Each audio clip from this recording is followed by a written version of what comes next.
Hi guys, and welcome back to my channel, Books with Natasha. And in case you wonder why I'm wearing the same outfit, it's because I'm pre-filming a few videos for you guys. And this next one I have is for forced proximity book recommendations. And I'm super excited to talk about, so let's get straight into it. The first book that I want to talk about is The Swedish Oblivion by Danielle Lowry. And this is a mafia romance and one of my all-time favorites. I know there's been a lot of hate and some stuff happening with the author, but I just love this book so much that I have such love for this book that I try to separate the two, so that doesn't ruin this experience for me, because this is one of my favorite mafia romances. So in this one we have Elena, who is part of the Italian mafia her whole life. So her father decides to marry off to the capo of a rival family called Nico, her older sister. But then then there are all these festivities where Elena starts to become attracted with Nico, and Nico can't help but notice her because he feels like she should be his and all of that. But then her sister becomes involved in a scandal, or how it appears to her family, because she sleeps with another man and becomes pregnant with a child. So the deal is off, and because this what happened, what her sister did was a disgrace and disrespect for Nico's family, they decide to marry Elena to Nico, even despite her history, not being a virgin and all. But yeah, they decide to marry Elena with Nico, so she goes off to live with him before the wedding. And I mean, as soon as they're inside the house, the stuff gets heated and everything, and they establish some rules between them, but they keep breaking each and every one of them, and it's just like so amazing. I love this book so much.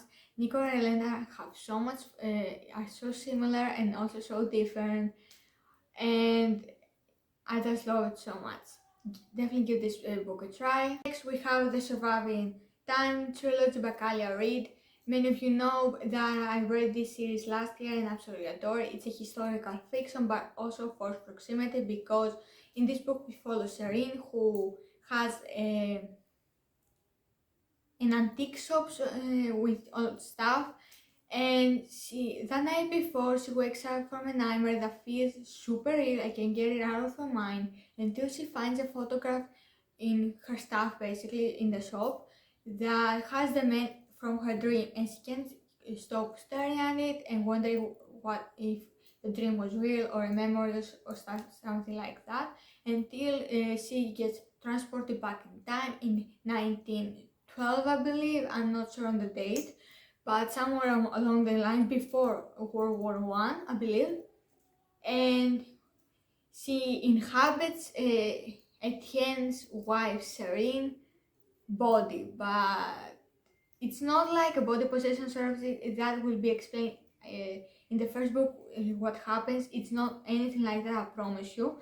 But they basically are married. So she tries to convince Etienne that she's not his wife, she's actually someone else, and then they start into this partnership where she tries to go back to her time and he wants to get his wife back. So after all that, we have them getting closer and closer together because they are living together, they eat together, they act as a married couple together, and it's perfection.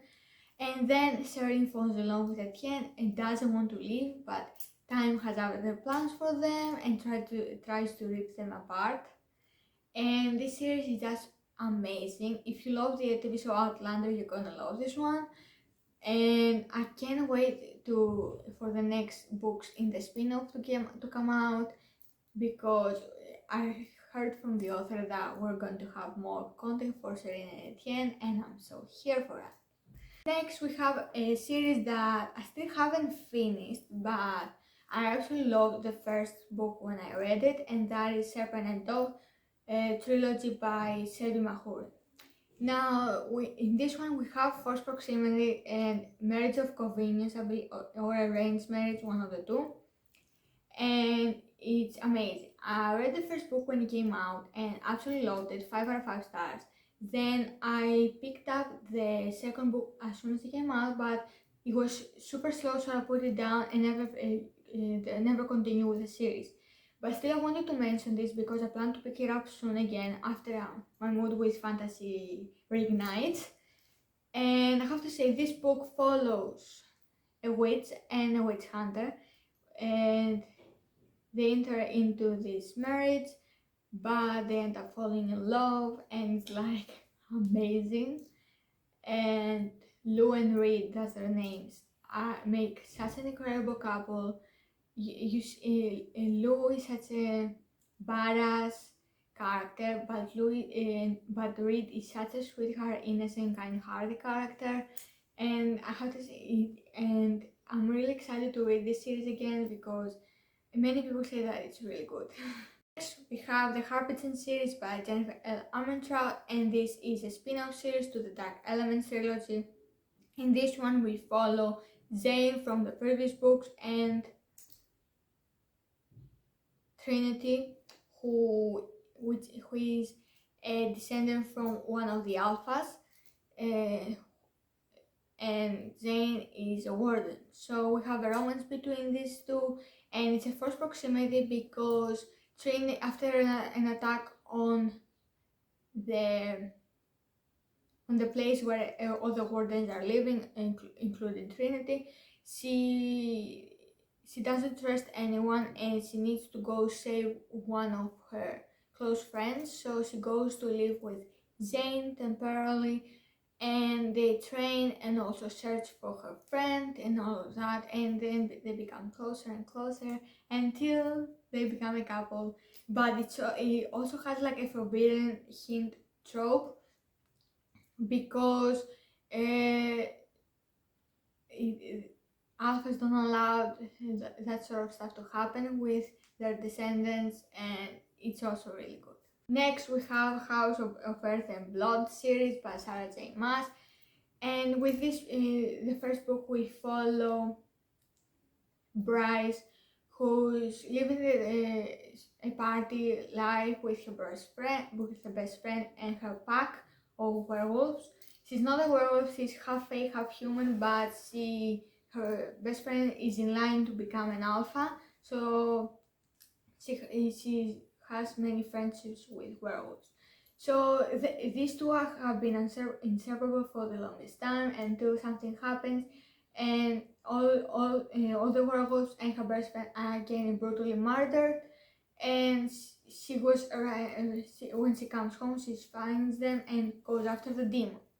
Then she meets Hunt, and then we fast forward to the future, where Hunt is that's got a lead in this case that links to her best friend's mother. So they enlist Bryce because she has many information regarding her best friend and the werewolves to help find this demon that killed them. So they begin to get closer and closer because they start sort of living together.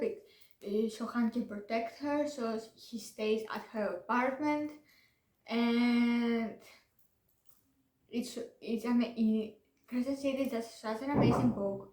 I can't wait for book 3 to come out because the book 2 wrecked me. And you guys definitely need to read this series. It's just incredible. Get ready to cry for the first 100 pages. I swear that happens. The final book on my list is The World Winnipeg and Me by Mariana Zapata. And this book follows a professional football player, otherwise known as rugby, and his assistant Vanessa, and he's like and she has worked for him for like 7 or 10 years, I believe, but he's the worst boss ever. But she had to stick around because she needed the money, because she has a lot of debt. So as soon as her debt has been paid and all of that, she quits and leaves, and she's like, "You're the worst, to never contact me again. I can't believe I ever worked for you." But a few weeks go by and he realized that how many staff she was in charge of and how much she took care of him, and he realized that he really needs her, so he goes to her place to beg her to come back, but she's not having it, and then they come into this sort of arrangement, so they have a temporary arranged marriage so he can get his green card and she can have money to pay her debt and also work as from her design company, something like that. So yeah, they start to living together, pretend that they are married, and they becoming closer and closer. This is a forced proximity and also a slow burn and age gap, I believe. So yeah, and it's just amazing. You just kind of have to read it to understand.